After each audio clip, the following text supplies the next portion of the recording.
we're washing out the filter, our biological pool filter, and so I wanted to show you guys how dirty this water is. The farmers around us are haying, and so for a week, every day, nothing but dirt got blown into the pool, and so we've got to change the filter, and this is what you're seeing. Now, biological filter does work, because here's the pool, and up until about 5 minutes ago, that filter was hooked to it and pumping and overchanging water. Here in just a second, I will show you guys exactly how the filter is put together and what we use to make it. Hi guys, this is our biological pool filter that we made, and you know, I've showed you guys on the blog already what they are and what they're intended to do, and now I want to show you how you can do one for under 20 bucks. Okay, you will need a tote. This is an 18-gallon tote. You don't need one quite this big. Well, it kind of depends on your application, you know, because you'll size them up or down depending on what you're using them for. And you'll need at least one bulkhead. I'll show you how we got around using the other bulkhead, but we will eventually install one.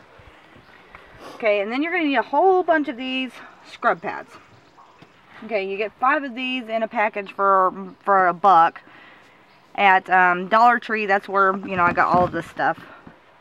And then you will also need to add a screen, and this is like a fabric screen that came out of a cheese filter. You know, somebody gave it to me. I'm not exactly sure where you guys would get this, but you could probably also use some kind of mesh fabric or something like that. This is just to catch larger debris before it goes in. Okay, and so we set this screen down inside the bucket right here, and just, you know, we just kind of fold it in here each time, you know, so that the sides are sitting up. If it will cooperate with me. And then I start lining the inside of this basket with the scrub pads. You know, so they kind of act as a screen as well, and then they also hold the screen material to the sides of the basket. You've got to make sure that your basket has holes in it, otherwise your water will not drain out. So if you cannot find one with holes, then you can drill holes of different sizes. But really, your ultimate goal is to have your holes in the bottom, and that's where our water drains out. So even though we've got all these holes up the side, the water doesn't drain out there. You know, so I'll show you that here in a minute. You know, so I've got the first course in, and then I put these in the corners, you know, like this, just to make sure that the water that comes in here is going to be filtered by something. You know, I want to make sure that it gets through the filter somehow. And this is totally reusable, washable, you know, everything. So, I mean, we just, once a week, we bring it out, clean it. You know, it cost us, it's like 5 gallons of water to clean the filter, and then the excess water we poured onto the garden.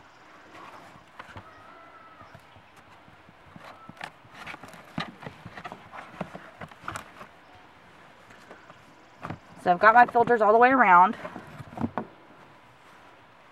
then I take 2, line them up, and put them in the bottom. And so this makes sure that the water that's coming in is going through something. Okay, and then I have the skimmer basket that came with this pool. You know, it came with the pool liner, and you know, you can purchase skimmer baskets everywhere if you don't have one.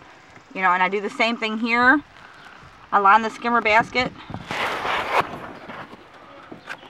with all these little pads, you know, so the water comes into the skimmer basket first, flows over into the second filter, and then comes out and goes through the bulkhead. You know, we just have it on a gravity fed system. Our pump, we have a 200 gallon per hour pump. It pumps into this tank from the top,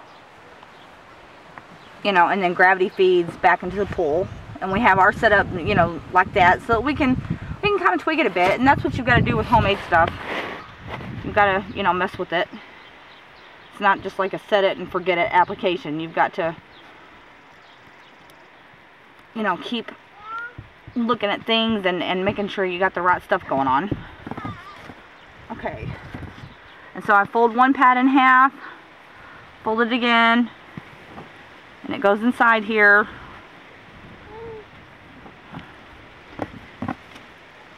And I've got 2 pads left. I fold them in half long ways and go around the top of the skimmer basket. Now we have our water that comes into here, that's pumped out of the pool, and it comes in here through the top of the lid, and we have, you know, the hole drilled in the center, so our pipe comes down. The water goes into here first, gets filtered all the way through here, and then it goes into here, it's filtered again, and then it comes back into the pool. And we put our bulkhead up a little ways so that the water, if there's any dirt left, then it will settle inside here before it comes out. And so that's why we have a you know, like a small pump, because we don't want it to go through the filter too fast so it doesn't filter the water properly. And then we have a bag of activated charcoal, and this just sits inside our water, you know, and right here, you know, so that the water, you know, it's just floating in here. So here in a second, we'll show you how the system works.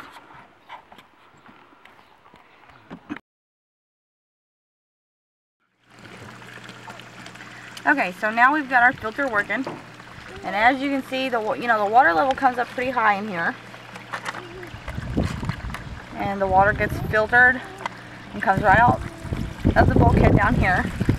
Now, how we got by without using a second bulkhead was that we cut a hole in the center of our top that our PVC pipe would fit right into. Drain the water off the lid.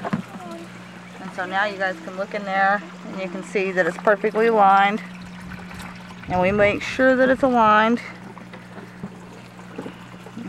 Just a tad bit here. We make sure it's aligned the whole time, and then we close down the top. And so, I mean, you can tell it's not very loud. You know, it's not distracting. We went through what is actually the drain plug and made a homemade bulkhead down here, and then our pipe, you know, goes over here underneath the ladder. You know, you'll see little piles of dirt in the pool, and how we accomplish that is that we release some activated carbon, you know, activated charcoal dust inside the pool, and so it stuck to the minute particles, you know, that were floating in the water from all this dust, and made it clump up. And so then this filter that we have that's floating kind of in the center of the pool is really just a regular Intex pump, but we turned it into an automatic pool vacuum, and we'll show you a video on that too. So we just plug it up and let it run around, and you know, it floats on top of the water right there and just skims around and collects the dirt. And that's pretty much all I've got to show you guys right now. I mean, we've got a solar shade here that we made, dock, and modified a free pull ladder. I mean, really guys, we've got probably 50 bucks in this thing. And we've got 13-foot diameter and 4.5 foot deep, and you can see that we've got, you know, a good 18 inches more that we could fill it. It just takes a long time because we have to haul the water. So, you know, I hope it inspires you to make your own pool. And, you know, I hope it inspires you just, you know, to not let money stop you, you know. But thanks guys, you know, have a great summer, and I'd love to see your pools if you make them. Bring them over to SavvyPracticality.com and show us. Bye.